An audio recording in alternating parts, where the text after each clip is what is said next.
Morning friend. Indian GST के YouTube channel पे आप लोगों का बहुत बहुत स्वागत है। जी हाँ दोस्तों, जीएसटीआर 9 में एक अमेंडमेंट देखने को यहाँ पे मिल रही है, जो एक बिग अमेंडमेंट है, बिग अपडेट है यहाँ पे। तो वह अमेंडमेंट बिग अपडेट क्या है, चलिए मैं आप लोगों के साथ डिस्कस करता हूँ। तो वीडियो में बिल्कुल बने रहेगा लास्ट तक, जिससे आप अच्छी तरह से समझ सकें। दोस्तों यहाँ पे जीएसटीआर 9 मैंने लॉगिन कर रखा है। आपको टेबल 8 में आ जाना है दोस्तों। जैसे ही दोस्तों आप टेबल 8 में आओगे तो आप पहला जो टेबल 8A है, यहाँ पे ITC as per GSTR 2A में यहाँ पे दोस्तों अगर आपके सप्लायर ने 1 नवंबर 2020 तक का अपना रिटर्न फाइल कर दिया होगा जीएसटीआर 1, तो 1 नवंबर 2020 तक जितना भी उसने डेटा डाला होगा वो यहाँ पे आईटीसी रिफ्लेक्ट हो जाएगा। बट अगर आपका सप्लायर 1 नवंबर 2020 के बाद अपना रिटर्न फाइल किया होगा या आपका डेटा डाला होगा, तो वहाँ यहाँ पे वह कंसीडर नहीं किया जा रहा है। पहले अब दोस्तों 8B की बात करते हैं। दोस्तों 8B में ITC as per sum total 6B6H, ये 6B6H दोस्तों आपके जीएसटीआर 3B से जो आपने आईटीसी जीएसटीआर 3B में क्लेम किया है फॉर द फाइनेंशियल ईयर 1920 में, वह डेटा यहाँ पर रिफ्लेक्ट हो जाएगा। दोस्तों 8C की बात करते हैं। टेबल 8C में दोस्तों बहुत बड़ा ये अमेंडमेंट हुआ है।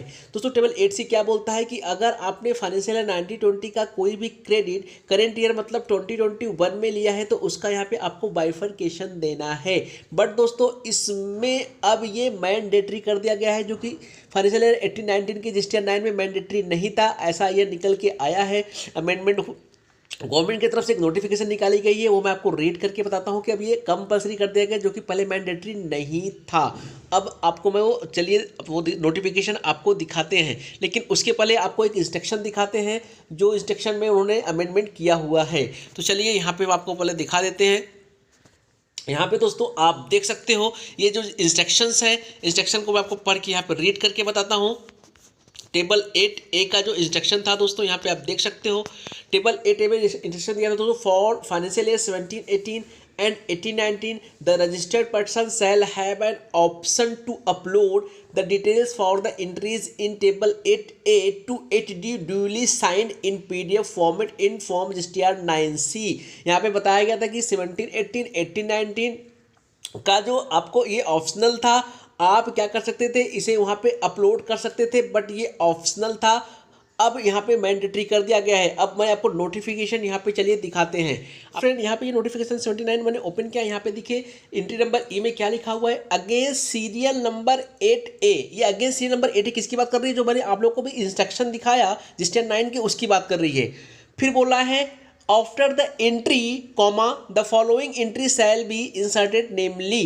तो यहाँ पे आप देख सकते हो जो वर्डिंग यहाँ पे लिखी है दोस्तों, एक वर्डिंग लिखी है आफ्टर द एंट्री, इसके बाद कॉमा, इसके बाद यहाँ पे कुछ वर्डिंग मिसिंग है। यहाँ पे ये नहीं बताया गया कौन से एंट्री के बाद ये बोल रहा है the following entry shall be inserted namely, यहाँ पे ये चीज़ें मिसिंग है। और दोस्तों इसके पहले जब तक ये अमेंडमेंट नहीं हुआ था, उसके पहले यहाँ पे जो वर्डिंग लिखी थी, यहाँ पे लिखी थी for the financial year 17-18 18-19 shall be substituted. मतलब जो वर्डिंग इसकी पहले थी, मैं फिर से रीड करके बता दूंगा, against serial number 8A after the entry for the financial year 17-18 18-19 shall be substituted. ये अमेंडमेंट के पहले वर्डिंग लिखी थी, बट अब वर्डिंग क्या लिखी है, आफ्टर द एंट्री। पता नहीं कौन सी एंट्री की बात कर रहा है, कौन सी एंट्री के बाद ये हो रहा है इंसर्ट, ये यहाँ पे मिसिंग है।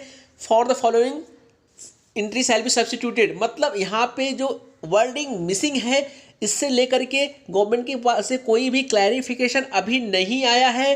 तो मे भी ये क्लैरिफिकेशन गवर्नमेंट के पास से आनी चाहिए, हो सकता है आ जाए। बट अगर ये क्लैरिफिकेशन गवर्नमेंट के पास से नहीं आता है, तो आप समझ लीजिए कि अब ये मैंडेटरी कर दिया गया है। जो इंस्ट्रक्शन में 17-18 18-19 की जो बात की गई है, 17-18 18-19 19-20, तो आपको इंस्ट्रक्शन फिर दिखाते हैं, मैं रीड करके आपको इंस्ट्रक्शन फिर पढ़ के बता देता हूँ। यहाँ जो इंस्ट्रक्शन दी गई है दोस्तों, यहाँ पे FY 17-18 18-19 एंड 19-20 शैल बी कंटिन्यूटेड, यहाँ पे वो वर्डिंग लिखनी चाहिए थी कि भैया ये शैल बी कंटिन्यू हो रही है, मतलब ये ऑप्शनल है। ऑप्शनल है, आपको ऑप्शनल में रखा गया, आप चाहो तो दो या मत दो। बट चूंकि अब यहाँ पे वर्डिंग ये नहीं लिखी गई है, यहाँ पे ये वर्डिंग नहीं लिखी गई है, इसका मतलब ये हो गया कि ये ऑप्शनल नहीं है। यहाँ पे ये लिखना चाहिए था कि शैल बी कंटिन्यूटेड, सीरियल नंबर जो मैंने आपको बताया, अगर ये कंटिन्यूटेड होता तो ठीक है, बट ये नहीं बताया गया है, इसका मतलब ये ऑप्शन नहीं है। अब आपको जीएसटीआर 9 से अगर आप पे एप्लीकेबल है, तो वहाँ पे आपको ये वर्किंग बना करके अटैच करके देनी पड़ेगी।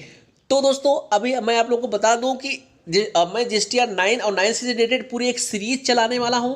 हर दिन एक एक वीडियो अपलोड करने वाला हूं और फुल डिस्कस करने वाला हूं हर एक टेबल पे। तो अगर आप लोगों ने चैनल को सब्सक्राइब नहीं किया तो चैनल को सब्सक्राइब करना बिल्कुल मत भूलिएगा, बेल आइकॉन को भी प्रेस कर लीजिएगा जिससे आपको लेटेस्ट नोटिफिकेशन मिलता रहे। तो दोस्तों जय हिंद जय भारत, मिलते हैं फिर एक नई वीडियो के साथ।